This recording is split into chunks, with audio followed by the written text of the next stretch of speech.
cosa tiene su lugar. Y entonces dice, es como un barco fenicio. Y de paso, uno ve ahí la influencia de los fenicios en Grecia.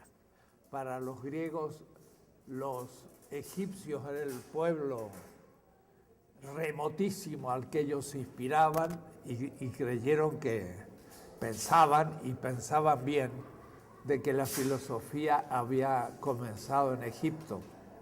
Pero además los griegos en toda su organización política y comercial eran fenicios en el fondo. Fenicios vivían ahí en la costa del actual Líbano, Biblos, Sidón, Tiro, grandes ciudades, que cuando Alejandro Magno se lanzó a la conquista del imperio persa y destruyó a Darío, le costó más tomar a Tiro que vencer el ejército de 150.000 soldados de Darío.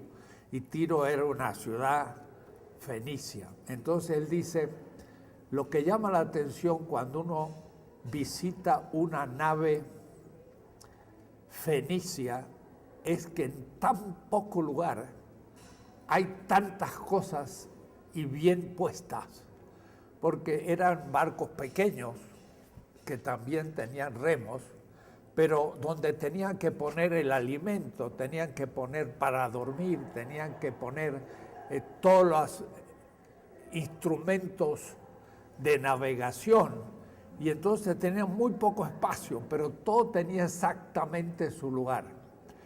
Ese poner en su lugar las cosas y poner cosas que fueran sumamente útiles y adaptadas para la navegación y para ser fácilmente tomadas, es lo que un poco se llama la gestión. Gestión es cosas que se permiten controlar porque están puestas exactamente en su lugar. Y entonces, más que el piloto que dirige la acción del barco, lo que interesaba era la buena disposición de todos los tripulantes que permitían la navegación, el control como gestión del proceso de la navegación. Entonces yo había pensado llamar este capítulo 6, el gobierno. En último término va a ser el Estado. Pero ahora me gustaría llamarle la gestión del poder en la larga transición institucional. Gestión del poder y no gobierno, que es distinto. Porque hablar de gobierno es hablar de la acción del representante con respecto a los representados, aún en el sentido de poder obediencial. Pero gestión ya es algo distinto, es los que mandan mandando, y los que dirigen obedeciendo, pero entonces la acción es más compleja que la pura gobierno y es la gestión. Entonces el sexto capítulo era, ahora le voy a llamar, la gestión del poder en la larga transición institucional. Luego que el esclavo se libera, termina el proceso negativo, empieza la construcción del nuevo orden. Y eso sería una gestión comunitaria que va a exigir un largo proceso de creación de nuevas instituciones para llegar a tener un nuevo orden. Ese es el tema, ya se los he anunciado más de una vez, de la obrita, o no tan obrita, sino una obra larga de 500 páginas, aunque son pequeñas las páginas, con buena interlínea de 1,5 y tipos más bien legibles, pero de Agamben, que se llama El reino y la gloria, la genealogía de la economía y del gobierno. Es un libro realmente muy extraño y me ha llevado una lectura completa desde hace tiempo y ahora solamente quiero recordar 2 o 3 cosas para volver al tema. Agamben toma la hipótesis de Carl Schmitt y quizás de una manera ejemplar, o es decir, no conozco quizás otro trabajo tan grande, 500 páginas, para cumplir con esa idea de Carl Schmitt que dice: los grandes temas de la filosofía política se han originado en la teología. Entonces, lo que va a hacer Agamben es una larga investigación arqueológica. Ir a los comienzos, como la arqueología va a las grandes ruinas de una civilización, va al origen de lo que llamaríamos gobiernos, y yo llamaría ahora ampliado gestión. Y esto se dice con la palabra economía. Economía no significa en griego simplemente lo que significa para nosotros, es algo bastante distinto.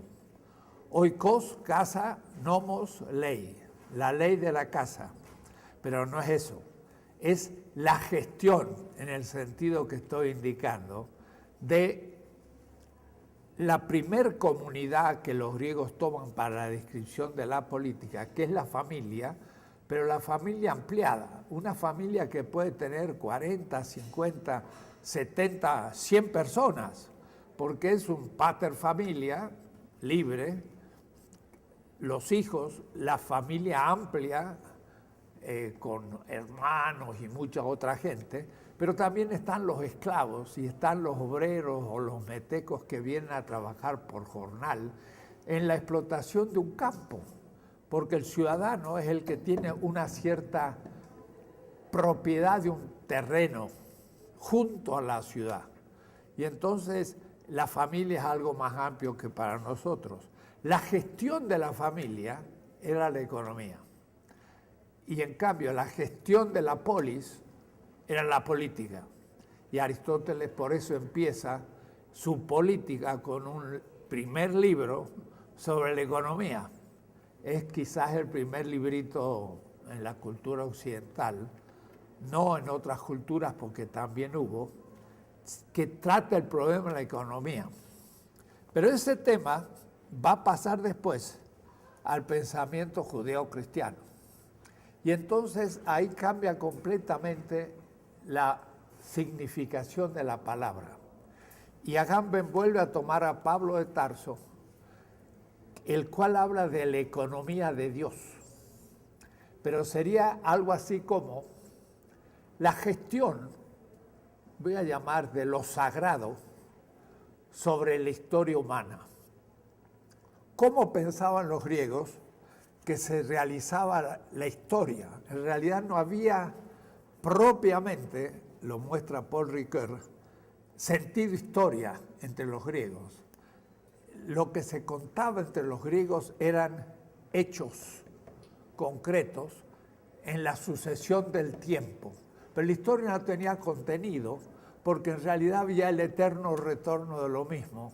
Y el ser humano, al no tener la experiencia de la libertad, estaba en manos del destino de los dioses. El destino era el ananke, lo necesario. Los dioses en el fondo reinaban, gestionaban el acontecer humano y el ser humano no tenía la última palabra, sino al contrario, estaba manejado por los dioses. Y de ahí el destino trágico. Lo trágico es el hecho de que el ser humano sufre la voluntad a veces contradictoria e injusta de los dioses y que sin embargo el ser humano no puede sino cumplirlo. No hay un sentido de la historia todavía, como muestra Paul Ricoeur en su libro La simbólica del mal, con el mito prometeico que está bajo el destino de aquel semidios que roba el fuego a los dioses, lo cual es un acto de institución de la humanidad, porque es la inteligencia que se la quita a los dioses, pero los dioses, en vez de, diríamos así, hacer de Prometeo un héroe en bien de la humanidad, lo castiga por este robo, y el castigo es eterno, y Prometeo no puede evadirse de ese castigo. De tal manera que no hay historia, no hay sentido de la historia, aunque haya acontecimientos. Entonces pueden contar la nábasis, el modo como los griegos llegaron al imperio persa y volvieron. Se pueden contar hechos, pero esos hechos no son determinantes acerca del ser humano como tal. Miren ahora entonces la hipótesis.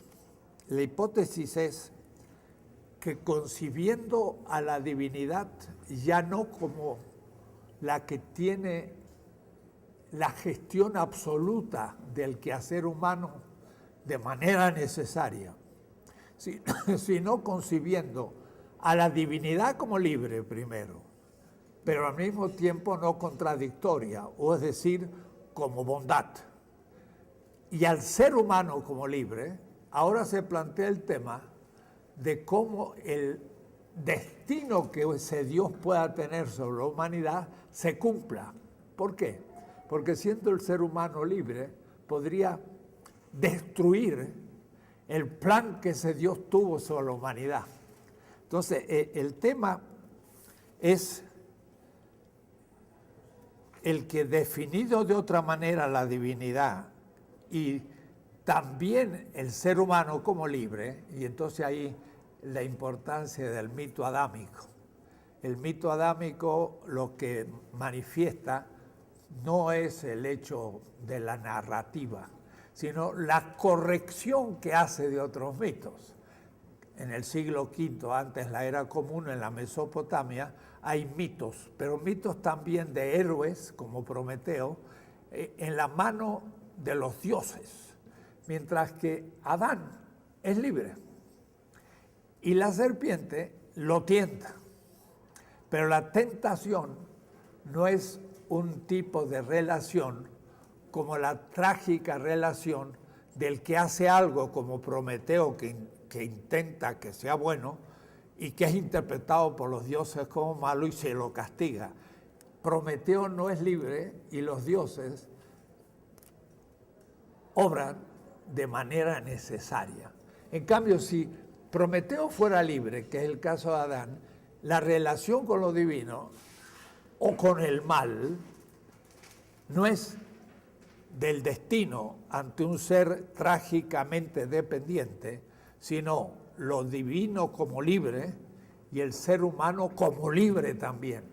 Entonces la serpiente tienta en su libertad a Adán. Y ahí entonces hay un nuevo tipo de problema, porque entonces el plan que Dios pudiera tener sobre la humanidad puede fracasar. Y puede fracasar porque el ser humano, si es libre, puede cometer el mal. Y ese es el caso de la serpiente que tienta. Y si hace el mal, hace fracasar el plan que Dios tiene en la humanidad. Pero entonces ahora, ¿cómo interviene para corregir el efecto negativo que un acto libre cumple en la historia? ¿Cómo va a intervenir? Obligando al ser humano a cumplir su plan, le quita la libertad. Permitiendo que pueda cumplir el mal y ser libre, fracasa su plan. Es un dilema. Y es un dilema que en el fondo va a recorrer todo el libro y va a llegar hasta Malebranche.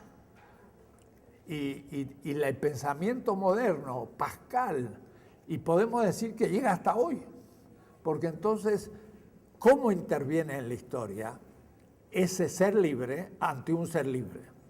Y ese es el tema, para mí, del mesianismo en Walter Benjamin.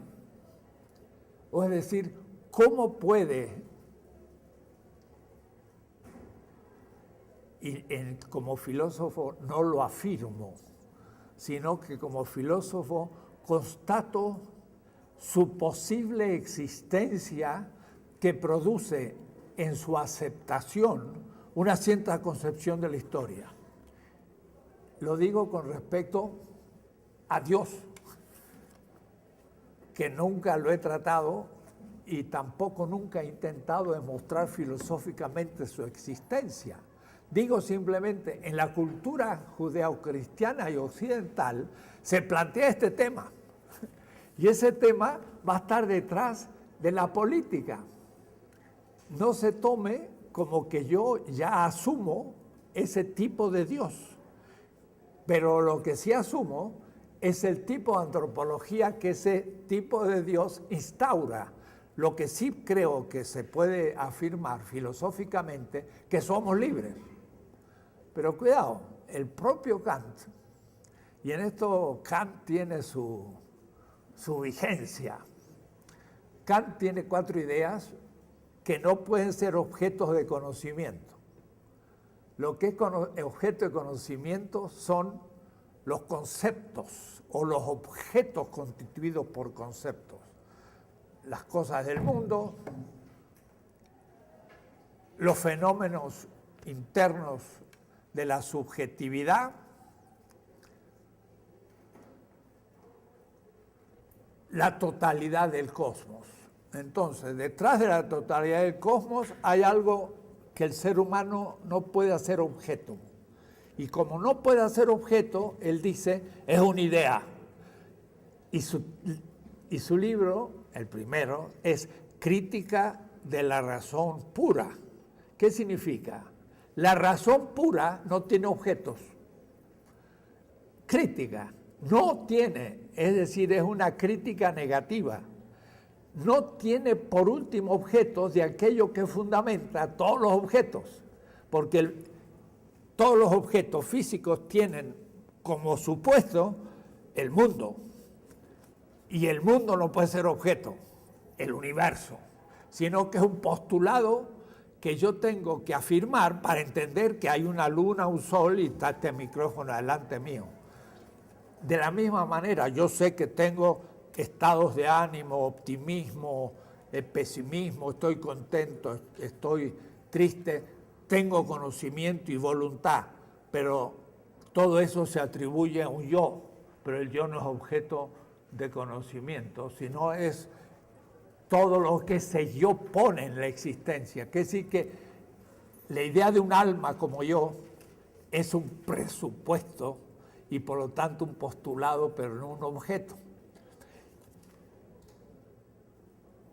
Además, mis actos, dice Kant, en la línea ya del pensamiento occidental judeo-cristiano, yo tengo experiencia de ser libre.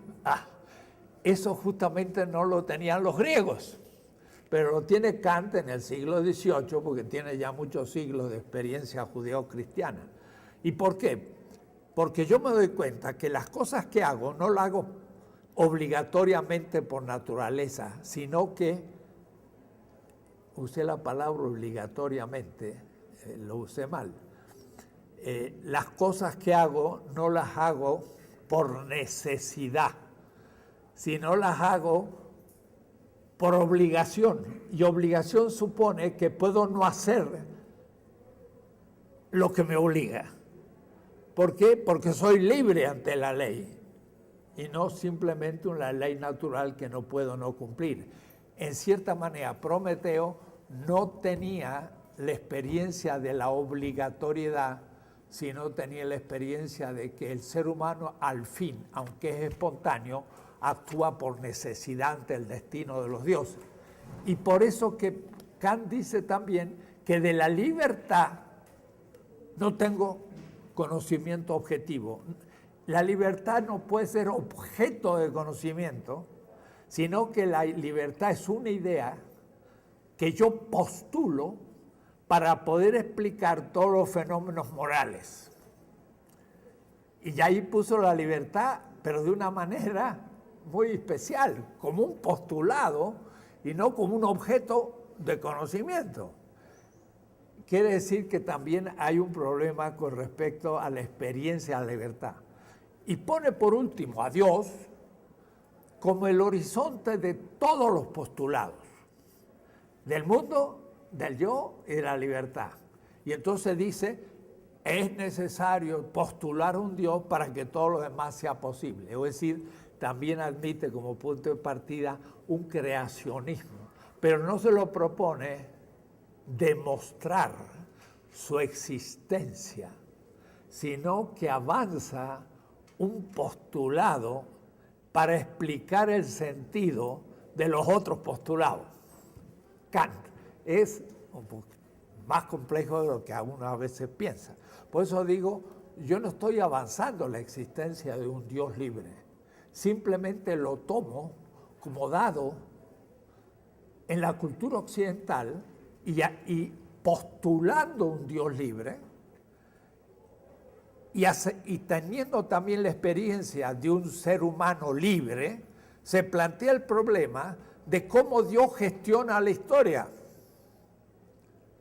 ¿Se entiende el asunto? Está dentro de muchos postulados. Y entonces, la historia cristiana afirma contra el destino, dice Agamben. El destino era lo griego, necesario. Un Dios necesario ante un ser humano espontáneo, pero al fin necesario. En cambio, ahora tenemos un Dios libre ante un ser humano libre que si comete el mal, fracasa el plan de Dios. Entonces Dios es imperfecto. No es Dios porque le fracasa el plan. Y si quiere que le funcione el plan y le saca la libertad humana, pues quita su mejor obra, que es haber llegado a crear un ser libre como él. Y entonces se rodea de cosas, pero no tiene ante sí ningún otro, porque es el único. Esa es la aporía. La historia cristiana se afirma contra el destino pagano como praxis libre, dice en la página 88, si alguno va a verlo. Y sin embargo, esta libertad, en tanto corresponde y realiza un designio divino, porque el designio divino es, usa tu libertad, es ella misma un misterio. El misterio de la libertad, que no es sino la otra cara del misterio de la economía. El misterio de la economía es cómo Dios gestiona la historia. Son dos misterios, el que el ser humano sea libre y ahora cómo Dios gestiona una historia para que no fracase y sin embargo respete la libertad humana. Bueno, esto lo va a trabajar de una manera espléndida y se mete con los padres de la Iglesia. Debo decir que me lo autoriza Marx. Acuérdense que en 1842, sobre la censura, Marx es condenado por el Kaiser y tiene que salir de Alemania. Y entonces Marx dice, el Kaiser se dice un Estado cristiano. Y dice Marx, lean a San Agustín y a los padres de la Iglesia. Así que Marx recomienda que hay que leer los padres de la Iglesia. Y díganme de dónde sacó un Estado cristiano el Kaiser. ¿Qué significa eso? Que los padres de la Iglesia no podían concebir un Estado cristiano, porque el Estado era romano y los cristianos estaban contra el Estado. Entonces, si los cristianos eran mesiánicos contra el Estado, ¿cómo podía haber ahora un Estado mesiánico, que quiere decir un Estado autocrítico y autodestructivo? No funciona. Lean los padres de la Iglesia y díganme dónde lo han sacado. Eso dice Marx. Entonces, Agamben en cierta manera marxista al hacer esto. Y ciertamente él tiene conciencia. Lee los padres de la Iglesia y se da cuenta que ahí hay un problema del gobierno. Porque al fin, ¿cómo va a gobernar un gobernante? ¿Va a imponer lo que piensa el líder? ¿No? Después de ocupar el poder ejecutivo, ¿va a cambiar México? ¿Seguro? Y si la gente no responde, ¿qué hace el presidente? Estoy haciendo una crítica ya a un amigo, pero estoy haciendo una crítica porque no se da cuenta que no hay presidente solo, sino tiene que haber un pueblo educado. Entonces, si Dios impone algo, es destino, y entonces la gente respeta como antes, pues es todavía un ser y no libre. Pero si el pueblo es libre, entonces, ¿cuál es la función del liderazgo si ya él mismo hace la cosa? Me estoy anticipando al tema que voy a tratar en realidad yo ahora, que va a ser el Estado, la participación y la representación.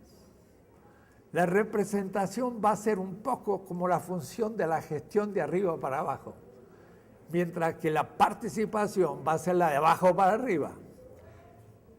El gobierno va a ser un poco como la economía de Dios, y la participación va a ser el ejercicio de la libertad humana. Pero ahora quizás haya que invertir la cosa y darle fuerza a la segunda, que es de abajo hacia arriba, pero ya veremos. El nexo que la teología cristiana establece entre oikonomía e historia. Oikonomía es gestión, e historia lo gestionado. Es determinante para la comprensión de la filosofía de la historia de Occidente, yo diría también para la política y también para una teoría del Estado. Mira qué lejano estamos. Se puede decir, en particular, que la concepción de la historia en el idealismo alemán, por ejemplo, en Hegel hasta Schelling y aún en Feuerbach, no es sino el intento de pensar el nexo económico entre el proceso de la revelación divina y la historia. Y no solo la revelación, la gestión de la historia. Porque en Hegel y en el idealismo alemán es Dios que se revela en la historia. En los términos de Schelling que hemos citado, es la copertenencia entre la teología por parte de Dios y la economía como. Es curioso que cuando la izquierda hegeliana rompe con la concepción teológica, va a ser un poco la ilustración, una izquierda que ya no va a saber nada de teología, solo puede hacerlo a condición de poner en el centro del proceso histórico la economía en el sentido moderno ahora. Marx mismo, el capital, la economía. Es decir, la autoproducción histórica del hombre. Y Marx dice, esa es la producción misma, el ser humano como productor, pero productor también de la humanidad.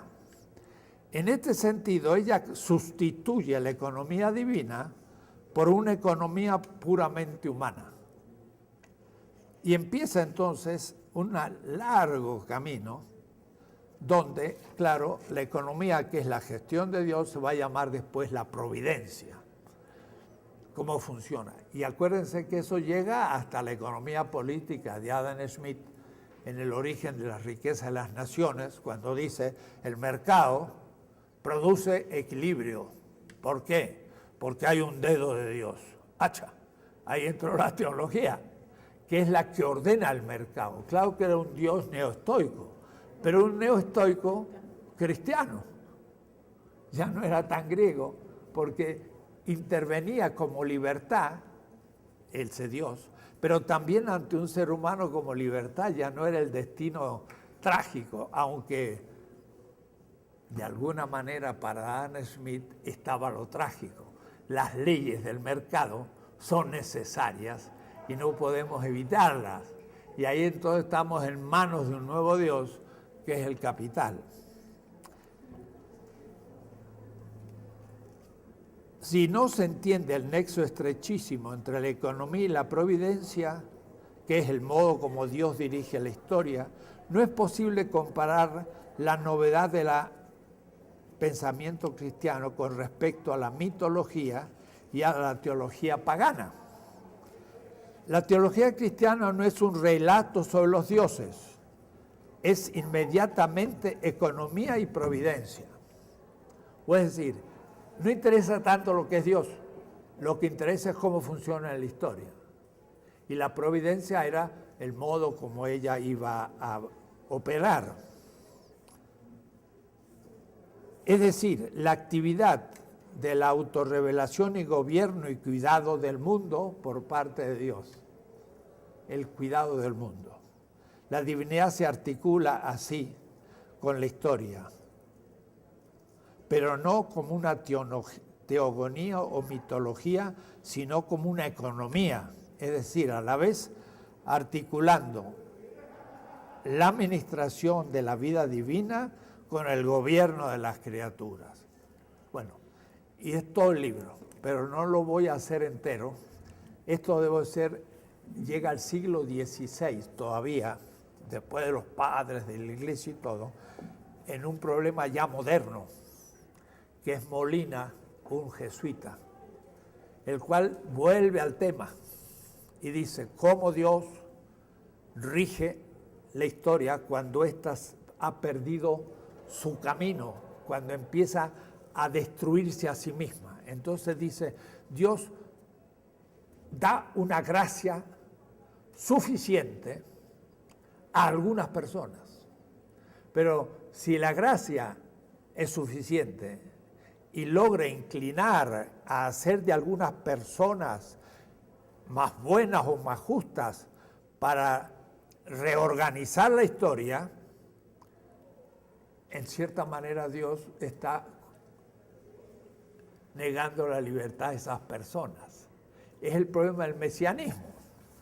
¿Cómo decimos? En el sistema hay oprimidos, pero estos entran a la crítica, pero yo he insistido en cómo es y cuándo que los oprimidos cobran conciencia. ¿Por qué algunos cobran conciencia y no todos?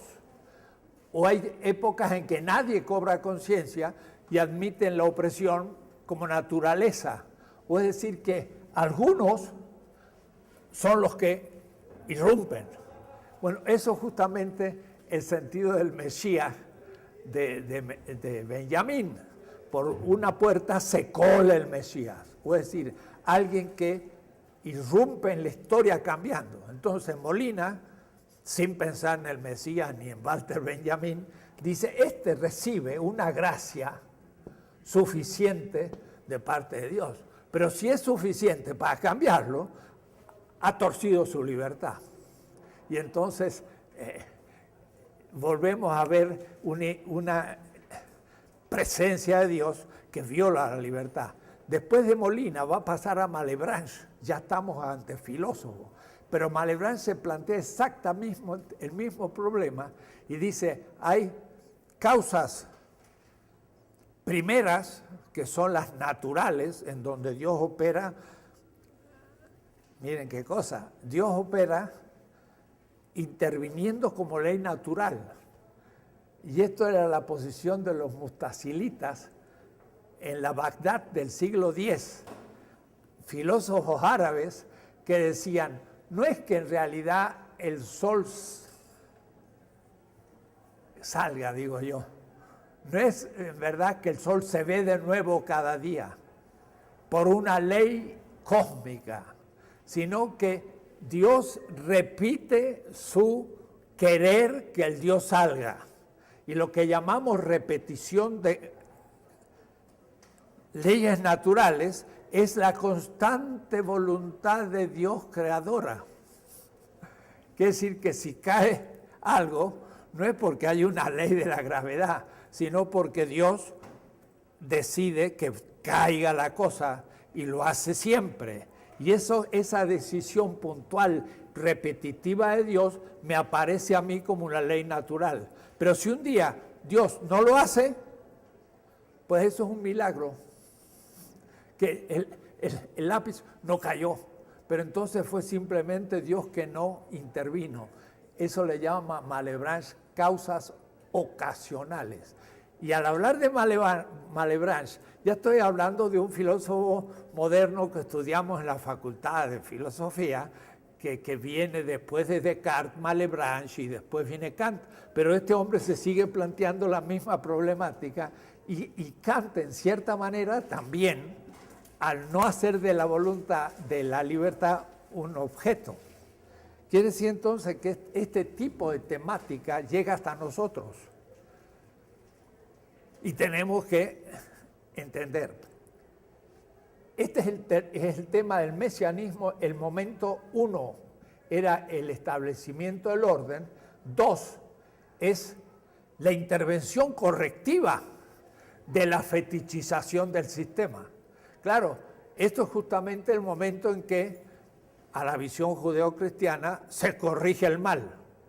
El sistema se absolutiza, el capitalismo. Como dice Marx, la acumulación originaria es lo que los teólogos llaman el pecado original. O es decir, más que eso, el capital es el modo del pecado original hoy, para Marx. Claro, metafóricamente. Pero de todas maneras, el sistema dado se ha arruinado el plan de Dios. Entonces, ¿cómo corregirlo? Por la intervención crítica negativa. Y entonces la revolución o el cambio va a corregir la obra y va a hacer un nuevo sistema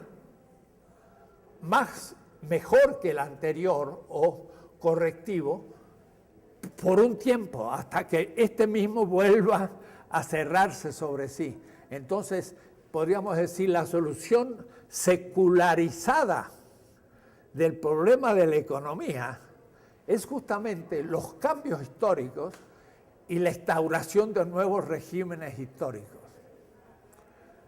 El tema tradicional ahora ya hecho propiamente política, pero eso no fue planteado ni en el pensamiento griego, ni en el pensamiento hindú, ni en el chino.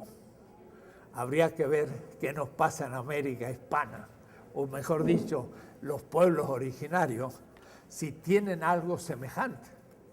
Pero, por de pronto, la temática que ahora planteamos en filosofía política tiene un origen teológico, como lo había pensado Carl Schmitt, y lo expone Agamben. Esto como para entrar en tema.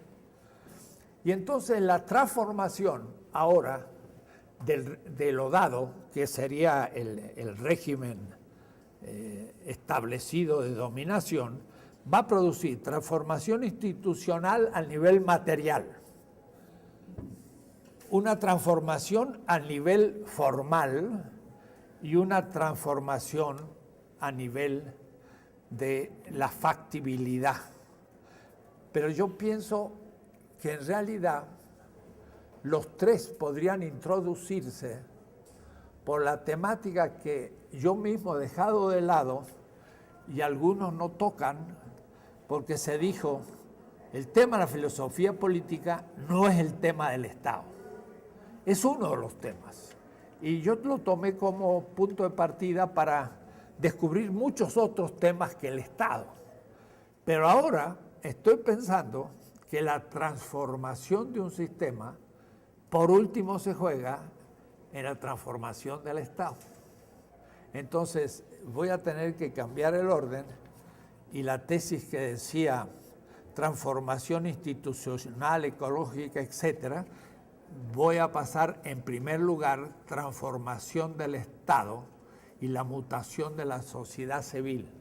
El Estado es como la coagulación, diríamos así, de un momento histórico en donde se juega ese antiguo tema de la economía, de cómo Dios gestionaba la historia teniendo en cuenta la libertad humana. Ahora tenemos que formularlo de cómo se cambia el Estado desde la libertad humana que se juega como transformación. Y en la sesión pasada del seminario que hacemos después de esta clase, discutimos un tema excelente y por eso yo me escribí unas páginas de conclusión del seminario. Entonces, es como una espiral esto. La clase de la vez pasada lanzó un tema de discusión al nivel maestría y doctorado, y ahora yo lo traigo aquí como clase, lo que fue discusión interna del grupo. Y esto es muy actual, a tal punto que el próximo viernes, no este, sino el próximo, voy a Puebla. Me han invitado ahí algunos estudiantes, porque han hecho un seminario sobre el librito Las 16 tesis de economía política. Entonces, como han trabajado, merecen que me traslade y me sacrifique, porque mucha gente me pide que explique cosas que se pueden leer. Pero cuando alguien ya ha trabajado lo que está escrito, entonces sí vale la pena discutir. Pero a su vez, como es en Puebla y está Teotonio Santos, les he propuesto discutir no solo el librito de economía, sino también el tema de la forma-estado de Holloway, que está en Puebla.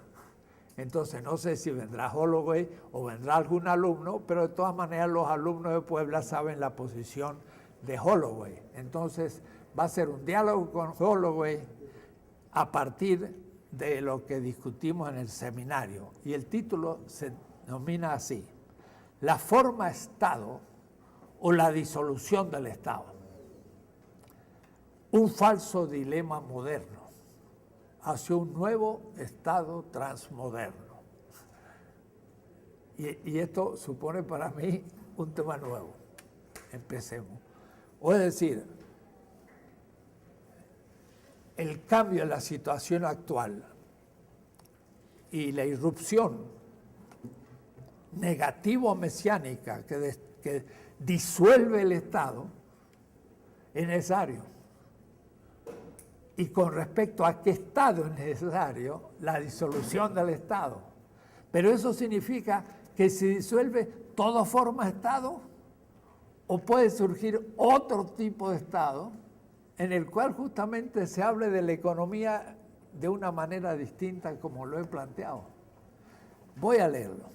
Estamos acostumbrados a discutir entre dos opuestos que toman la forma de un dilema: la forma Estado versus disolución del Estado. Aún Marx usa el término, Bakunin ni hablar, el anarquismo, y Holloway ahora.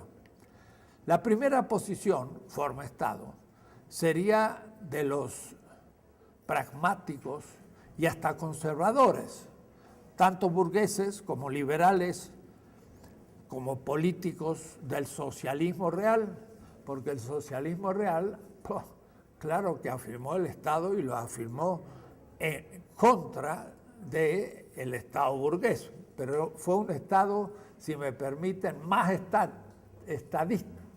No, ni estadista ni estadual. Fue un Estado, en forma Estado, más fuerte todavía que el burgués. Acuérdense que el Estado del socialismo real va a regular todo, y entonces tenemos ahí un optimismo acerca del Estado. La segunda posición, en cambio, disolución del Estado, adoptaría más bien algo que en general podríamos llamar los anarquistas, ya criticado por Marx. Marx critica al anarquismo tomando algunas tesis anarquistas.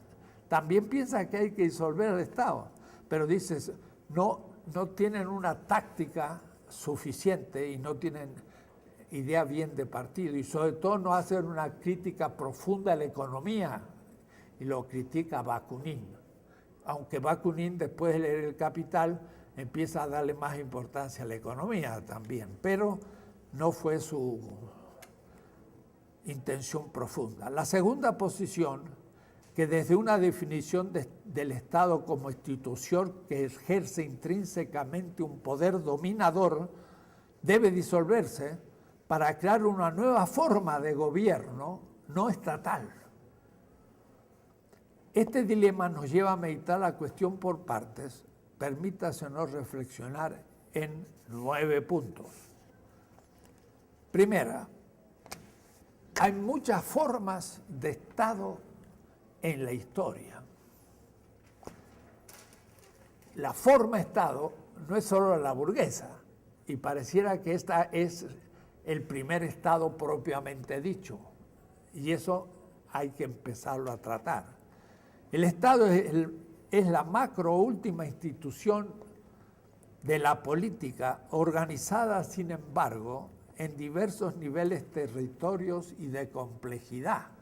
El Estado, desde A, la comunidad primera, aldeana, barrial, de pocos cientos o miles de participantes. A, B, la coordinación de ellas en comunidades mayores regionales, el condado en Estados Unidos, los caracoles del zapatismo, los pequeños municipios, 500 en Oaxaca, 500 municipios en Oaxaca, y Iztapalapa sería como un municipio y tiene 2 millones. Entonces uno ve que esos municipios en realidad no son municipios en el sentido de las delegaciones del Distrito Federal, sino algo intermedio. A su reunión en municipios propiamente dicho, cuando tienen miles de participantes y hasta 2 millones como una delegación Iztapalapa de la Ciudad de México, o D, el Estado provincial, que son los states en Estados Unidos, las Länder en Alemania, las provincias o estados en México, hasta el Estado territorial, que puede ser federal y frecuentemente plurinacional, como Bolivia, Venezuela, Sudáfrica y el mismo México. Aunque es necesario nombrar un sexto nivel, F, de la Asociación de Estados Federales, como la Unión Europea o el macroestado, como la China, Rusia, India, Estados Unidos o Brasil. Estos son estados territoriales, pero macro. Entonces, Rusia tiene 22 millones de habitantes, kilómetros, 22 millones. Y Luxemburgo tiene 45 kilómetros cuadrados o 50.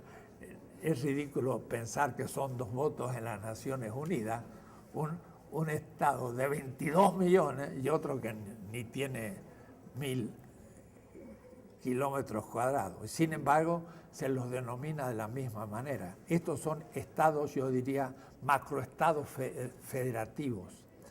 Bien, además, en el tiempo, entonces, todos estos son niveles de estado, aunque cada uno de ellos tiene una densidad distinta. Entonces, a veces podemos decir, vamos a hacer un estado mejor, vamos a hacer una asociación política que no sea estado, pero estamos pensando en nivel A, B, la comunidad de base barrial o de la aldea, el caracol.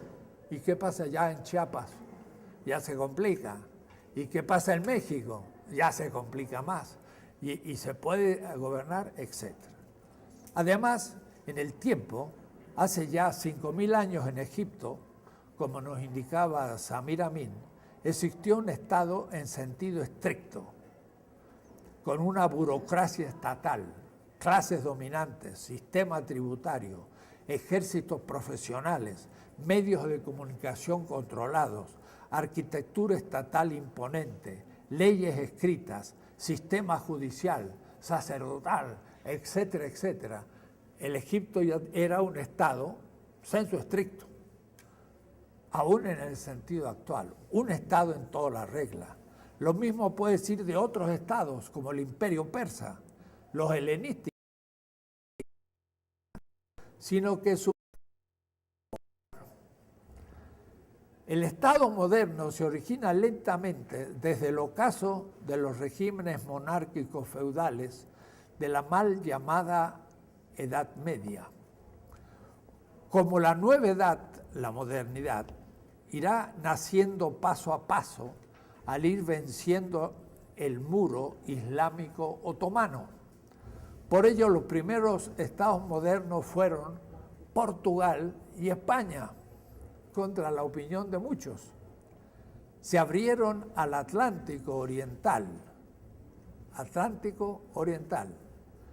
haciéndose presente en las costas del África por Portugal y conquistando el Atlántico ecuatorial hasta sus costas occidentales, llegando a América Latina con España. El casamiento clandestino de Isabel de Castilla y Fernández de Aragón en 1469, esto me hizo ir al internet a ver bien la fecha, me había ya olvidado, y me pareció que era por los 80, pero no, era en 1469, es bien antiguo. Dio el fundamento del primer Estado moderno europeo e hizo toda la península ibérica un Estado que homogeneizó por primera vez la calidad de ciudadanos bajo la determinación de ser. Todos los ciudadanos tenían que ser iguales, en tanto creyentes católicos. Esa fue la primera tintura que hizo que todos fueran ciudadanos, porque surgía de la Edad Media y entonces calificativo de cristiano católico era lo que los unía, expulsando en primer lugar de este Estado por la Inquisición, que realmente era un aparato ideológico de Estado, a los mozárabes, o decir, a los islámicos y a los judíos. Esto no había pasado en la Edad Media, entonces se homogeneizó a todos los ciudadanos. Entonces algunos van a decir, esto es feudal. No, en el feudalismo había tolerancia de judíos y musulmanes. En cambio, la modernidad se los echa todo para afuera porque empieza un nuevo tipo de Estado. Tenía que ser homogéneo. Al transformarse en metrópolis de numerosas colonias, España adquiere la fisonomía de Cícero con Quiro, constituye a la naturaleza como objeto de explotación, como medio de lograr riqueza. La obtención de miles de toneladas de plata que van a España modifica la economía mundial, se empobrece el mundo árabe por la devaluación de la moneda y la pérdida de la centralidad de la circulación de las mercancías de la China a Europa por el continente, reemplazando por la navegación en los océanos a las antiguas caravanas.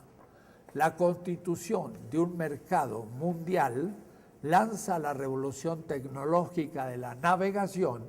Esta exige el desarrollo de la ciencia astronómica y poco a poco surge una nueva ciencia físico-matemática.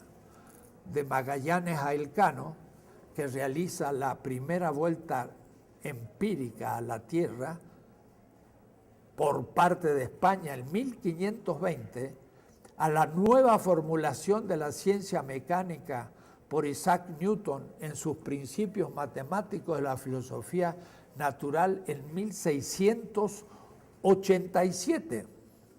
Pasa un siglo y medio de Magallanes a Newton. Y eso no es sin importancia, porque primero fue la vuelta empírica a la Tierra, la destrucción de la cosmovisión y la formulación ahora científica posterior, siglo XVII. Ha habido aproximadamente un siglo, el del derrumbe de la cosmovisión medieval a la postulación de la ciencia moderna.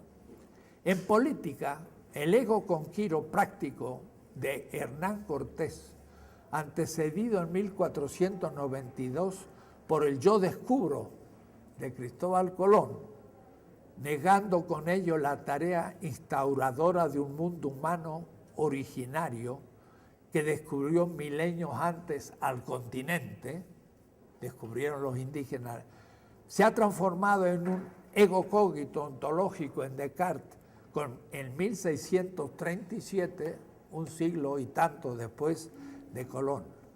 Un paso más, Thomas Hobbes en De Quive, en 1642, partirá del ego individual que enfrenta a muerte otro ego, del individualismo metafísico moderno, que para evitar la extinción de la especie llega al pacto que instaura la sociedad política. La forma Estado moderna tiene ya sus características propias, pero no será la forma Estado humana en general, sino la forma Estado moderna, un Estado muy particular con el que nos enfrentamos hoy. Esta fue la idea que lanzó en el seminario Juan José, que para mí fue repetir lo que ya tenía pensado, pero no explícitamente. El Estado del que hablamos hoy es un Estado moderno.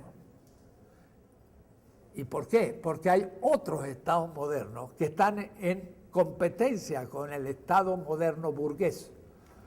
Con la Revolución Inglesa de 1688 de Cromwell, nace el Parlamento orquestado por la naciente burguesía capitalista, conservando elementos de la monarquía, con un rey decorativo, y de la nobleza, con la Cámara de los Lords. Quiere decir que todavía es un Estado como mixto, y sin embargo sobrevive hasta hoy. Elementos de la monarquía y elementos del feudalismo.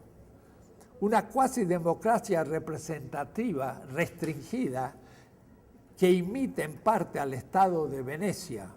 Esta última, Venecia, con su Concilio Maggiore, Consejo Mayor Democrático hasta el siglo XIII, con el Doge, el Duce, por poder ejecutivo, el Consejo de los 10, habiendo sido una burocracia sumamente desarrollada, compleja y de familias fundadoras de la comunidad veneciana, con objetivos mercantiles fundamentales. Venecia se funda en el 860 y es ya antecedente del Estado moderno. La Revolución norteamericana logrará, a partir de las utópicas primeras comunidades del norte de Nueva Inglaterra, dictar una constitución de la Primera República con una democracia representativa. Al decir eso, estoy diciendo, cuidado, es todavía muy restrictiva, pero si escucha a alguien, es la democracia. No. Que no intenta institucionalizar la participación efectiva de los ciudadanos que tanto temían los padres fundadores de Estados Unidos. Eran antidemócratas decididos, hicieron una democracia representativa, que es oligárquica. De allí la Revolución Francesa hará presente la forma Estado moderna en el continente europeo a través del bonapartismo y poco a poco consolidándose sin nunca institucionalizar la participación ciudadana. Nunca hubo más en la base de democracia directa. Es esta forma Estado moderna que con John Locke logrará tener ya una descripción inicial de lo que será la corriente liberal de la democracia representativa, individualista, contractualista, hegemónica, que constituye dicha forma Estado. Está claro que los gestores de este modo de ser Estado, tan distinto de los modos antecesores de la formulación, siempre a fin de estar al servicio del capital de la clase burguesa, para poder fundar jurídica y políticamente al capitalismo, se hace efectivo. Desde el individualismo competitivo, la definición fundamental del derecho natural a la propiedad privada, a la herencia, a la legalidad e instauración de la competencia del mercado dentro de las normas constitucionales que se identifican con el concepto mismo político de libertad, que se enarbola como el valor supremo de la sociedad. La libertad de prensa, que termina por ser el derecho de la burguesía en la expansión del capital, sea como información regulada, como propaganda, o del aparente respeto a la opinión pública, que termina por ser producción de una opinión pública favorable a la burguesía y a los candidatos. 3. La forma Estado liberal de democracia representativa es una forma de las posibles e históricamente hegemónica en la actualidad. Entonces, cuando dicen forma Estado, digo, un momentito, estamos hablando de esto y no de otra cosa.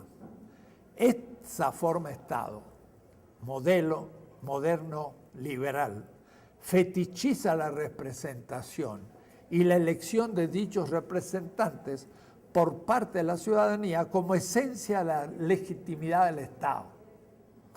A la comunidad política se le concede teóricamente como sede la soberanía, pero ellos confirman al representante elegido por la clase política que tiene el monopolio de los partidos políticos y se argumenta ante la imposibilidad de ejercer la democracia directa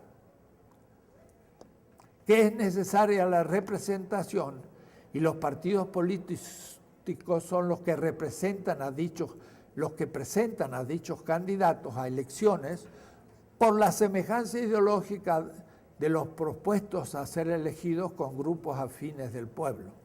Pero todos deben poseer un mínimo, un overlapping consensus, diría John Locke, Rawls. Todos tienen que tener algo de semejante, overlapping consensus, aceptando las mismas reglas. Y las reglas de todos los candidatos es que sean capitalistas. Es decir, acordando que el indicado capitalismo es el sistema económico que se avanza como sinónimo de la naturaleza misma de las cosas, en lo que John Rawls llama teoría de la justicia. Dice, todos tenemos derecho a ser diferentes, pero en algo tenemos que coincidir. Y lo que pasa es que de hecho en lo que coincidimos es que aceptamos el capitalismo como naturaleza. Y eso se le escapa a John Rawls, ¿no? Porque es un liberal que piensa desde el Estado liberal. Pero también, de alguna manera, Holloway piensa la forma Estado única como esta forma Estado y no otra. El que se oponga a ese consenso de sentido común, que es el capitalismo, es excluido o anatemizado como anarquista, socialista, comunista, es decir, no el ciudadano que puede ser elegido, de hecho o de derecho como representante, y se lo deja fuera.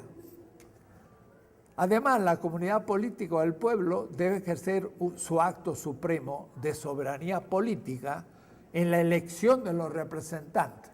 Entonces, el fetichismo de la elección, según el periodo de dicha delegación, la fetichización de la elección del representante se torna el centro esencial del sistema para que el representante no sea un mero mandatario de cada decisión que tome, lo que haría imposible la gobernabilidad en esta posición.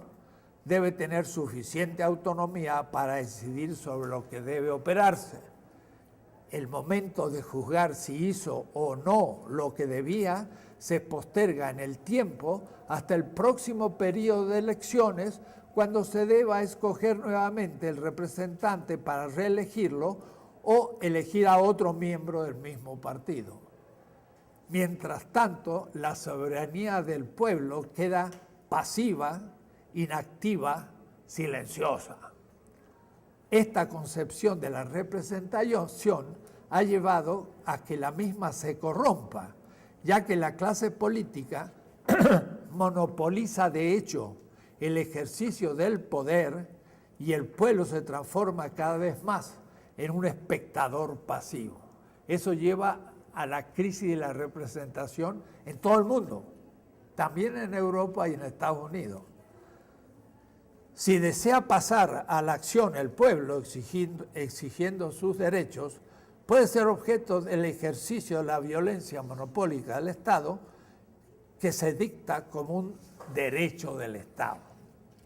El Estado y la política con él quedan definidas entonces como la dominación legítima de los representantes ante los representados obedientes, modificando un poquito la definición weberiana. Esta es frecuentemente la forma Estado que algunos movimientos críticos revolucionarios, obreros, anarquistas, de izquierda o pensadores, como Holloway, han criticado con toda razón, pero no advirtiendo que por confusión están criticando todas las formas de Estado pasado o posibles futuras. Cuarto, la forma Estado del socialismo real en la Unión Soviética desde 1921 fue otra forma Estado moderna, no democrática representativa, sino de una vanguardia burocrática profesional. Esto es fuerte y es el fondo, porque no solamente el Estado burgués es moderno, sino el Estado del socialismo real también es moderno. Y si es moderno, habrá que criticarlo por moderno. Entonces hay que preguntarse después en qué consiste la modernidad. Por otra parte, el Estado, forma Estado, no es solo burgués liberal, sino puede ser del socialismo real, que se organizó no en torno a la democracia representativa fetichizada, y entonces a veces se dice, la democracia no nos interesa, pero era la representativa fetichizada, sino desde una concepción vanguardista de una burocracia estatal que planificaba estatalmente en nombre de la clase obrera y del pueblo todas las instancias de gobierno. Era una forma Estado burocrática donde la clase políticamente perteneciente necesariamente al partido elegía los miembros que conducían el ejercicio del poder entre sus miembros y eran elegidos con mayor o menor consenso de obreros y ciudadanos por el mismo partido en sus diversos niveles. Lo público estatal aniquilaba totalmente todo tipo de democracia, aún las formas no burguesas o liberales, de participación popular real. Se pasó de un ejercicio casi anarquista de la discusión sobre el poder de la Revolución de Octubre en todo el poder a los soviets, era anarquista, al NEP, nuevos plan económico de 1921, bajo la conducción del mismo Lenin, donde la urgencia, la gobernabilidad anuló no solo el caos del estado de indecisión permanentemente ingobernable del primer momento revolucionario de todo el poder a los soviets, sino también no se organizó la participación real de los obreros en la empresa productiva y de los ciudadanos en los órganos de los diversos niveles del ejercicio del poder. La forma Estado del socialismo real, nunca ideada por Marx, y aún menos la creación de una planificación estatal, hasta en los últimos detalles, ridiculizada por Marx en unas líneas de los Grundrisse, cuando habla de un papado de la producción y de la distribución, al criticar la posición de Proudhon.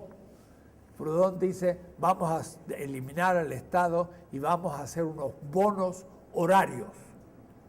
Entonces, un bono horario, 1 hora, 2 horas, 5 horas, 1 semana, 2 semanas de trabajo. Entonces, yo voy a la panadería y compro el pan, 1 kilo de pan, 2 horas. Compro una casa, 5.000 días de trabajo.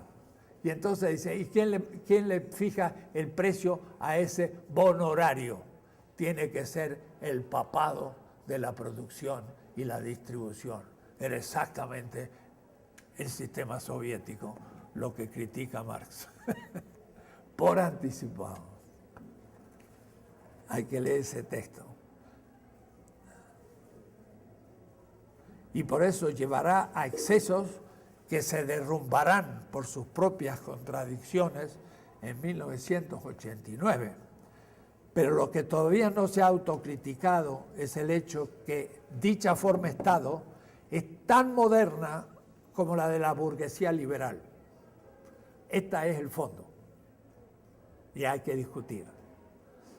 Pretender planificar hasta los botones de la camisa, en el caso de Kantorovich, es un racionalismo geométrico mucho más moderno y cartesiano que el neoliberalismo. Piensen ustedes, planificar todo. Es imposible, habría que... Y ahí es donde Popper tiene razón en la crítica del historicismo. Dice, para poder planificar de esa manera perfecta, habría que ser una inteligencia infinita a velocidad infinita. Tendría que ser Dios. Y es de nuevo el tema de la economía. Tendría que ser un Dios que dictamina todo y el ser humano no tendría nada que hacer porque estaría ya todo bien definido. Sería un destino a lo griego, pero perfecto, no que injusto como podían ser los dioses. Y nosotros seríamos pobres prometeos en manos de ese Dios omnisciente, matemáticamente hablando. Horrible. Y eso se hizo pasar por, imaginémonos, una asociación de hombres libres de Marx que no tenía nada que ver. Bueno, pero lo que todavía no se ha autocriticado es eso, el intento de matematizar a priori, gracias a un plan, fruto de una actitud matematizante, more geométrico, es tanto más moderna y abstracta que el intento de la economía capitalista de mercado, lo que no significa planificar o regular el mercado, la empresa y las acciones en la medida de lo necesario, que no es planificación perfecta, sino planificación, pero ¿cómo? Va a ser con la participación del pueblo y no por dictamen de una burocracia privilegiada que va a anticipar lo que acontezca en el futuro. Es otro tipo de mesianismo vanguardista fetichizado. Si la competencia perfecta del mercado es imposible, Franz Hinckelhammer lo muestra, es igualmente imposible la planificación perfecta, y Franz Hinckelhammer lo critica en un capítulo en la crítica a la razón utópica, y hace una crítica de Kantorovich y la pretensión de la planificación perfecta, lo que no significa que es posible y necesario una planificación imperfecta, pero a ver, ¿pero cómo se gestiona esa planificación? Vamos a hablar de eso. Y si el mercado no puede, desde sus propias leyes, producir equidad entre precio y necesidades, sin una regulación correctiva de la comunidad, no digo del Estado, tampoco la planificación burocrática de las estructuras estatales puede cumplir con la infinita complejidad de los miembros de la comunidad en sus necesidades, que son los que deben planificar socialmente las exigencias económicas por participación adecuadamente institucionalizada. De eso hablaré después. El estado del socialismo real que se derrumba en 1989 fue moderno y tuvo las limitaciones de la modernidad. Eso es la tesis. Y me pareció novedoso lo que dijo Juan José. No lo había pensado. Y pensándolo así, la cosa es novedosa. Debe ser superado en una época que venga después de la modernidad, transmoderna, igualmente que el sistema económico capitalista y la forma Estado del socialismo real y de la burguesía, que Marx nunca propuso de manera concreta en el enfrentamiento con la cuestión campesina, en la Unión Soviética. Y en el tema de la Ovchina, Marx, ante la Sasulich y la comunidad campesina rusa, Marx explícitamente indicó que podía ser el punto de partida para organizar el socialismo sin pasar por el capitalismo. Se deja ver la poca sensibilidad del poder aprender de otras formas económicas o políticas de las que podían sacarse indicaciones para la organización de un nuevo sistema económico y de otra forma Estado. Habría que haber tomado la Ovchina en serio, pero no.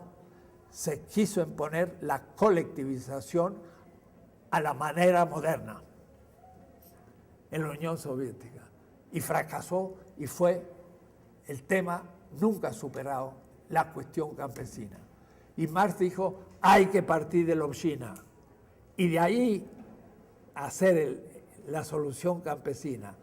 Rompieron con la Ovchina por medieval, querían imponer algo socialista, pero no era socialista, era moderno. Esa es la hipótesis de trabajo a ser destruida. A ser destruida, pero al menos es una hipótesis de trabajo novedosa. Pero las circunstancias impidieron descubrir esos posibles caminos. 5. El anarquismo contiene igualmente elementos teóricos de la modernidad. Y por eso el título, La forma Estado y la disolución del Estado, un falso dilema moderno. Partiendo de la modernidad, se opone forma Estado, disolución del Estado. Pero partiendo de la historia y haciendo la crítica de la modernidad, se puede hacer una crítica de la forma Estado burguesa y de la disolución anarquista del Estado que sigue siendo moderna. Hay que hacer una disolución de otro tipo a una forma Estado diferente y no Estado. Es muy distinta la cosa. Nos dice García Morión que el anarquismo, en un libro que se llama Del socialismo utópico al anarquismo, se diferencia de las demás corrientes socialistas por una especial énfasis en la crítica del Estado, ¿de acuerdo?, y por la defensa de la libertad individual.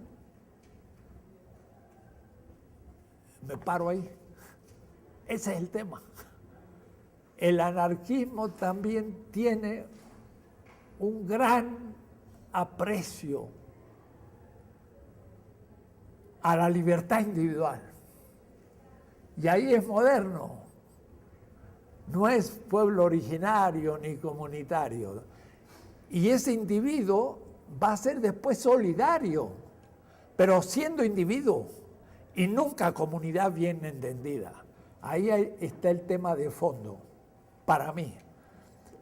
Para lo cual propone un modelo autogestivo de la sociedad, pero autogestivo de individuos libres, pero libres donde la libertad es lo fundamental, y no la afirmación de la vida, el consenso. El consenso no es yo me pongo de acuerdo con el otro, simplemente como individuos, sino supone que formamos parte de una comunidad y llegamos también racionalmente al acuerdo, pero el ser parte de la comunidad es el punto de partida, no el individualismo libertario.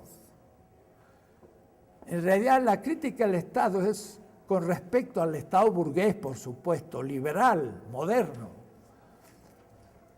que el anarquismo toma como el tipo de Estado en cuanto tal. Eso es lo que le pasa a Holloway. La forma Estado es moderna y antes no hubo Estados. Y después tampoco. En cambio, la afirmación del individuo como sujeto de una libertad sin límites es lo propio del anarquismo. Cualquier limitación quita mi libertad. En este punto, Rousseau decía, tenemos que imaginar un tipo de sociedad en que, creando esa sociedad, cada sujeto sea tan libre como antes. Eso es casi anarquismo. si yo soy parte de una comunidad, no soy libre ante la comunidad. Soy miembro de la comunidad desde origen. Y cuando organizo una institución, claro que no soy tan libre como antes porque tengo responsabilidades. No soy un todo que se organiza con otro todo. Soy parte desde el origen y nunca la libertad puede ser un valor supremo.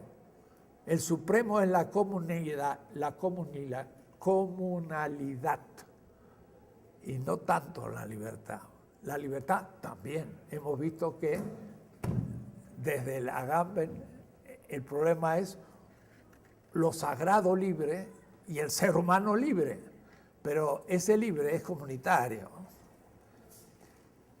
En cambio, la afirmación del individuo como sujeto de una libertad sin límites, lo propio del anarquismo, que entre otros autores toma de Max Stirner, y ahí hay que estudiar a Max Stirner. Hay un profesor de la UACM ha hecho una tesis sobre Max Stirner, muy buena, pero se ve muy bien la posición de Stirner. Stirner es un post-hegeliano, con Feuerbach, Engels, Marx, Savigny, todos estos que estaban en Berlín y que escucharon a Schelling y que criticaron a Hegel como Kierkegaard.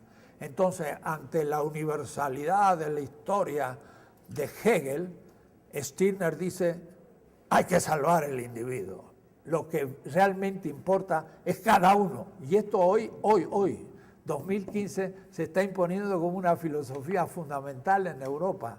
Hay que salvar el individuo, ¿no?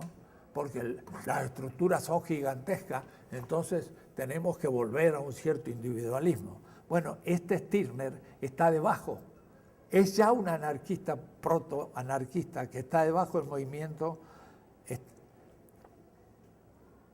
Muchos autores toman de Stirner en su obra clásica, el anti-hegeliana, el único, de Einzel.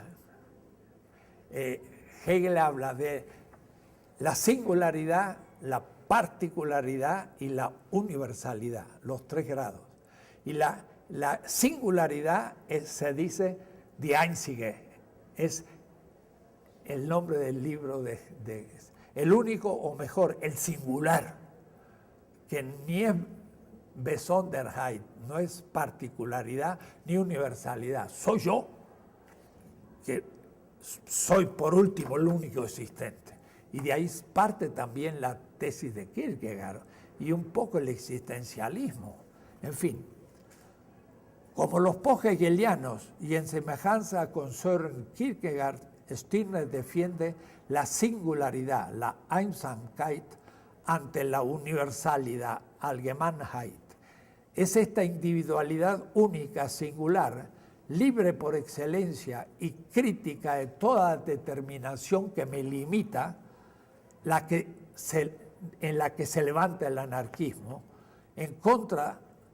no en contra de la solidaridad y el servicio mutuo, pero sí contra lo que después va a ser el colectivismo bolchevique, que ya Marx critica por falta de claridad y ambigua en la crítica de la economía política, el anarquismo. Es esta individualidad que toma la libertad como instancia suprema de la crítica la que nos deja ver la presencia constitutiva de la modernidad en sus supuestos originarios del anarquismo. La comunidad no tiene una actitud patológica ante la institucionalidad necesaria para el gobierno de la indicada comunidad. Aquí pienso en lo que tú decías, Gabriel, y tendrás que ver si lo digo bien, de que discutiendo estos temas en Chiapas, tú veías cómo los indígenas, ante la discusión de estos temas, lo veían un poco como extrañamente, como no estando en favor de uno ni del otro. El que criticaba las instituciones, el indígena podría decir, sí, de acuerdo. No, lo veían con duda. Y el que hablaba del Estado fuerte, también lo veían con duda. O es decir, el indígena no estaba ni con la forma de Estado moderno, ni con la crítica anarquista del Estado que hay que desaparecerlo. Como diciendo, bueno, yo tengo instituciones que también son necesarias, pero no en la forma Estado de la burguesía o de México, sino de otra manera. Entonces, esa criticidad del indígena nos está mostrando la posición del que estuvo antes, tacón, y puede estar después de la modernidad, que toma otra actitud ante estas cuestiones, no entre Estado o disolución del Estado. Y por eso digo, falsa antinomia moderna. La cuestión es distinta.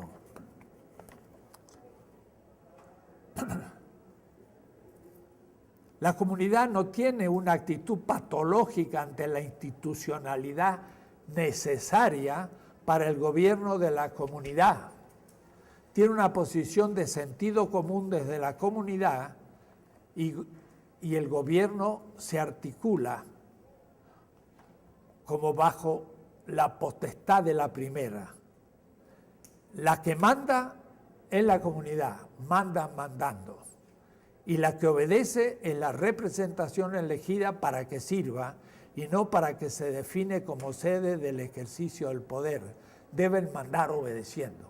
Pero el mandar obedeciendo es la representación. Pero el que realmente manda, mandando, es el pueblo. Y eso no como individuo libre y que hace de la libertad un nuevo Dios, sino como alguien que como comunidad exige libertad, pero como comunidad. Entonces, esto estoy planteando como hipótesis de reflexión, no como conclusión. Es verdad que intentan instituciones solidarias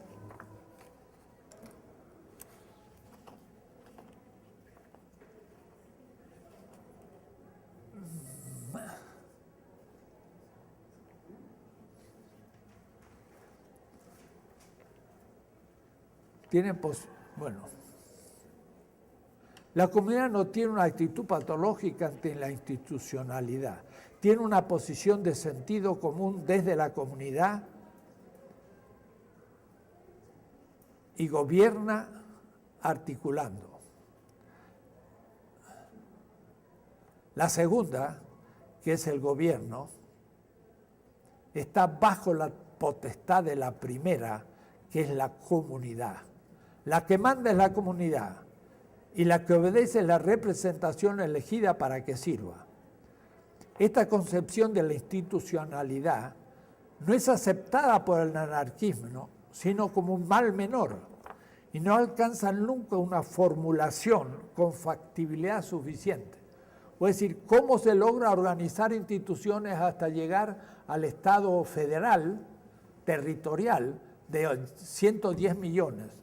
Se piensa siempre en cooperativas y en tipos de gobierno rotativo y demás, pero eso no es posible llevarlo a cabo porque también se necesita la profesionalidad de gente que pueda cumplir algunas instituciones como servicio, pero necesarias en su competencia, que sean competentes. Es verdad que se intenta instituciones solidarias en el anarquismo, por supuesto, sindicales y políticas en base a la democracia directa, con gestión compartida y propiedad común, como por ejemplo las cooperativas, pero al fin no se puede proponer una institucionalidad que deje intocable al individuo libre por excelencia.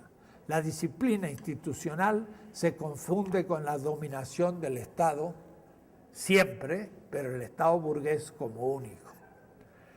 El dilema forma-Estado y disolución del Estado está atrapado dentro del horizonte moderno y eurocéntrico. Esto sería lo fuerte. Es decir, estamos discutiendo a veces dentro del horizonte eurocéntrico. Debe indicarse lo acertado de la forma, disolución del Estado. Y tiene sentido en momentos revolucionarios y con respecto a la forma de Estado moderna, burguesa, institucional, en los procesos de liberación. Muy por el contrario, indica solamente la transición a otro tipo de Estado tras la disolución de una forma histórica de Estado, ya entrópica, superada por las exigencias históricas, a otra forma igualmente histórica. Entonces, el tema del capítulo 6 es la transición a ese nuevo tipo de Estado. Pero hemos bosquejado que no tiene que ser moderno, pero tiene que ser Estado. Pero tras la disolución. El momento 2 es el momento de la disolución del Estado. Hay disolución del Estado.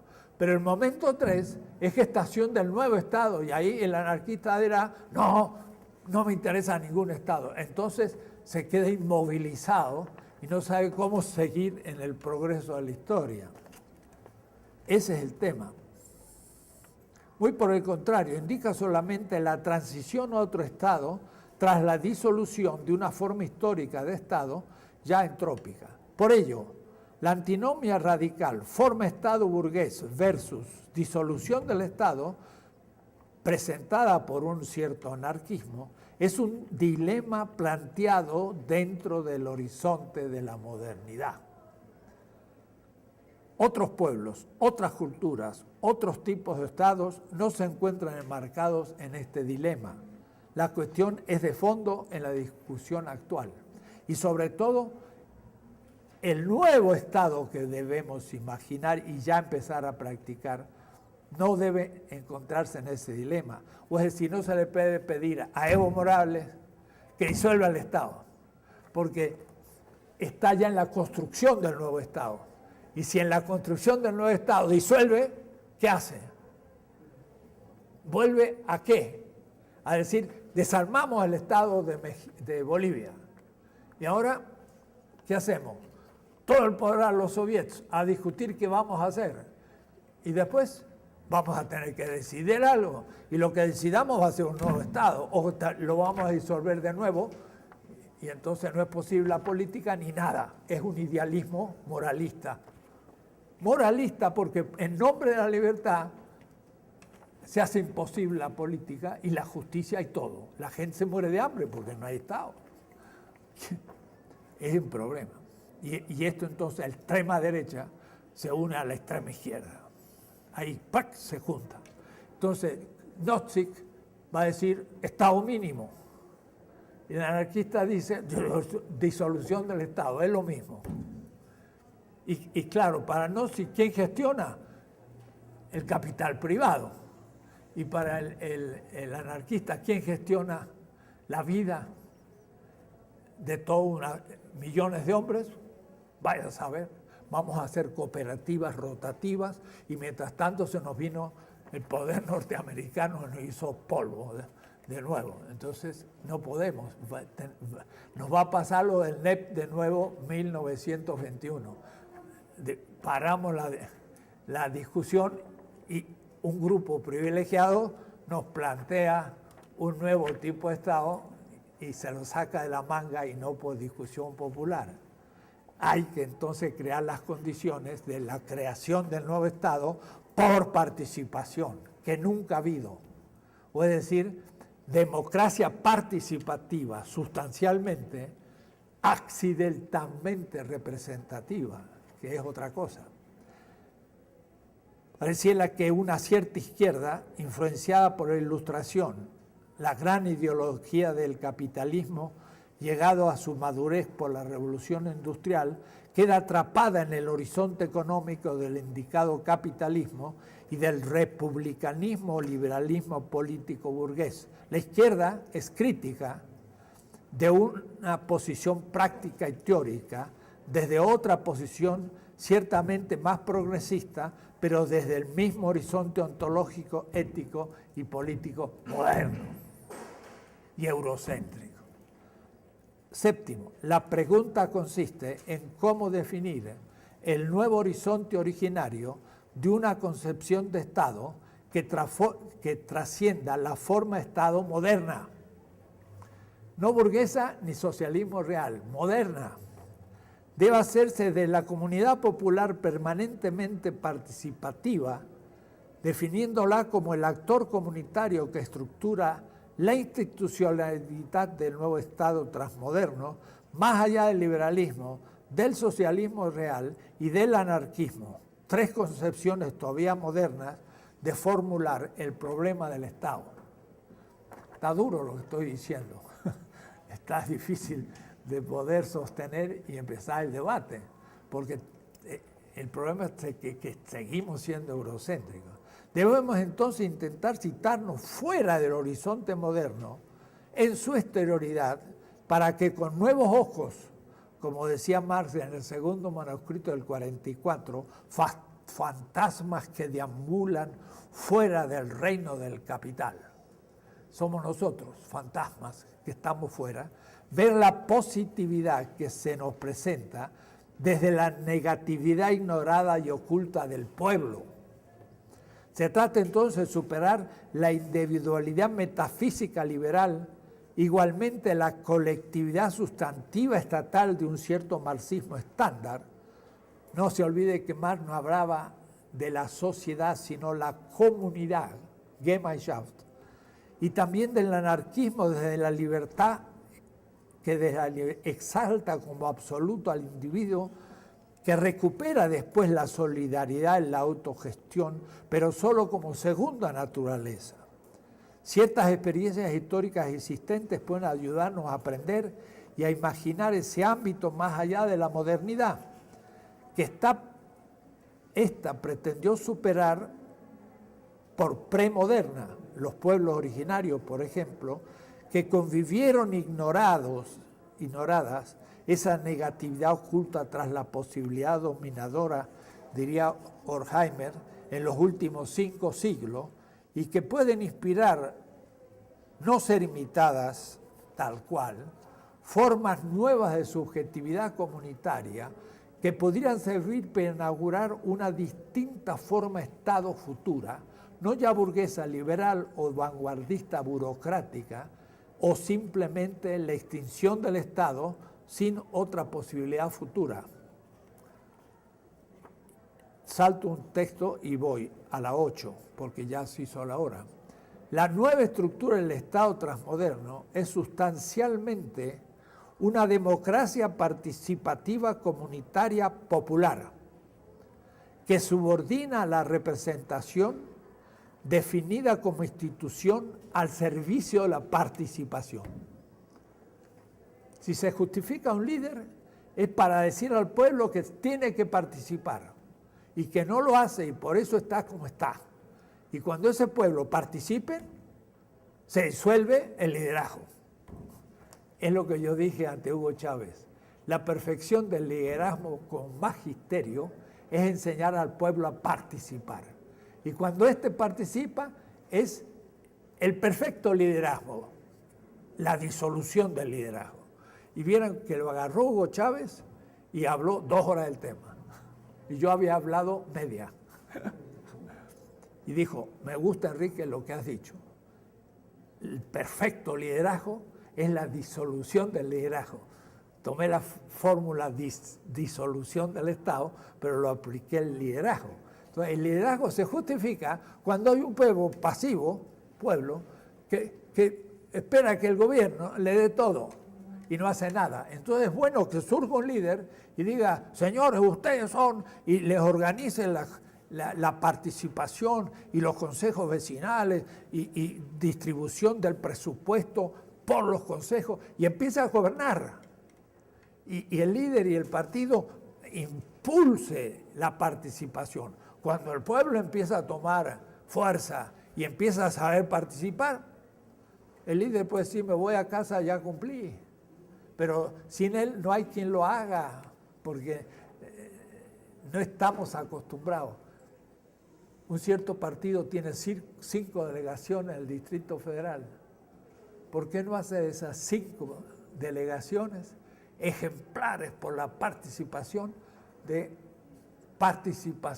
presupuesto? Y se discuta todo y los delegados no gastan un centavo, sino que es lo que el pueblo dice. Y entonces los demás dirían, mire cómo funciona eso está interesante. Y eso sería electoralero.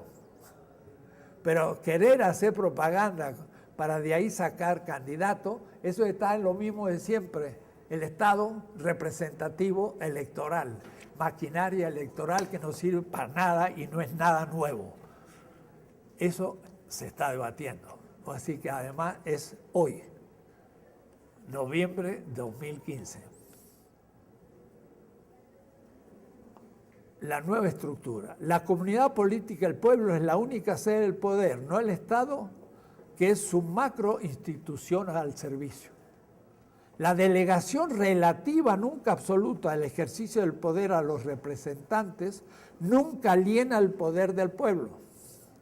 Por ello, los representantes vigilados y castigados, tomo la formulación de Foucault, vigilar y castigar, vigilados y castigados en su caso por la participación institucionalizada.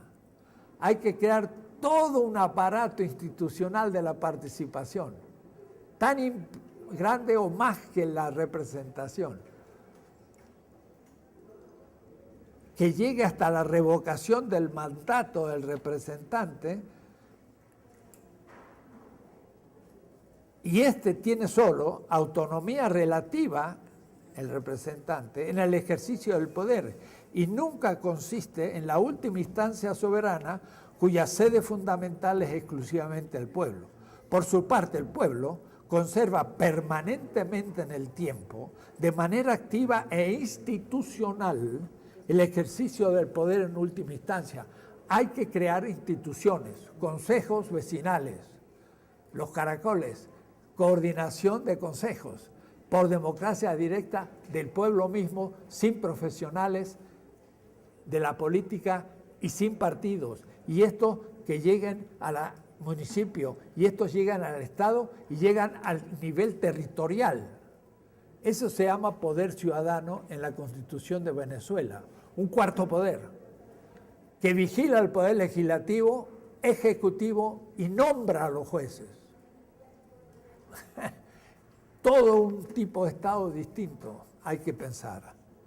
En este caso, la democracia no sería meramente representativa, sino estrictamente participativa, orientando y subordinando continuamente a la representación, que son el presidente municipal, los diputados, los senadores, los jueces, el presidente. Todo eso es representación. Tiene que estar bajo el mando de las instituciones participativas. Esto permite definir una nueva manera del ejercicio permanente activo del poder soberano del pueblo, que cada semana puede ir a la asamblea de su barrio y no esperar 6 años para ver si elige el mismo u otro, y mientras tanto fue un poder pasivo, y eso es la crisis de la representación. Termino. Se trata entonces de una institucionalización sui generis en que la comunidad delega el poder solo relativamente, guardando sin embargo siempre la facultad inalienable de ser la sede del poder. La comunidad investida de este poder la denominaremos la potencia activa ahora, no potentia como en mi tesis de política, sino activa. No pasiva ni virtual, que permanece atenta todos los días por medio de una participación institucionalizada del poder ciudadano. El poder ciudadano, que es un cuarto poder, no recibe delegadamente el poder, sino que lo ejerce, y es el único poder que lo ejerce, en nombre propio. No manda obedeciendo, sino que manda mandando, ya que es el poder del pueblo mismo. Y ahí entonces hay que empezar a pensar en eso. Estamos en la transición de una forma Estado distinta, pero si la forma Estado, por definición, es corrupta, como piensa Holloway, no hay salida. O entramos a la ingobernabilidad, porque sin Estado, institucionalmente, ¿cómo vamos a operar? ¿Por la espontaneidad coincidente de los ciudadanos o por instituciones que no son profesionales, y que no pueden guardar en el tiempo coherencia. En fin, todo eso es el tema del capítulo 6, la gestión del poder en la larga transición institucional más allá de la forma Estado moderna. Eso hasta el miércoles pasado no lo tenía claro. Avanza. Y no quiero decir que la tenga del todo claro tampoco, pero la tengo un poquito más clara. Entonces, es interesante. Esto es un método. Crea conocimiento. Uno mismo dice, aprendí algo en esta semana. Nuevo conocimiento. Eso es porque es un método, porque se plantea el tema y después hay que empezarlo a resolver. Y no solo, si no fuera por mis alumnos, mis discípulos, mis colegas, no podría haber hecho nada. Porque es en esa reunión de seminario que a uno dice, pero se le ocurre algo nuevo, y uno dice, pero si usted ya lo dijo, profesor, lo dije y no me di cuenta. Porque una cosa es decir algo y otra cosa es darse cuenta que es una idea generadora de muchas otras. Entonces, estoy entusiasmado. Ahora sí veo que es en qué consiste el tercer tomo. Hay que escribirlo. Aunque tengo como 250 ya hechas, pero voy a hacerlo el próximo semestre, que de paso no voy a repetir el tema, pero veremos de qué podríamos tratar el próximo semestre. No vaya a ser que me lance a empezar a trabajar la lógica, en el sentido de la lógica de Hegel, no la lógica de los analíticos, sino la lógica en el sentido ontológico y transontológico de la analogía. Entonces ahí hay cosas nuevas. Podríamos empezar a leer textos para ir acumulando reflexión para el futuro, y así no me repito porque nunca quiero repetirme, pero voy a dictar en la UAM un curso de Filosofía Política 2, donde ahora sí me pondré a escribir esto, pero no aquí ya. Así que por hoy terminamos.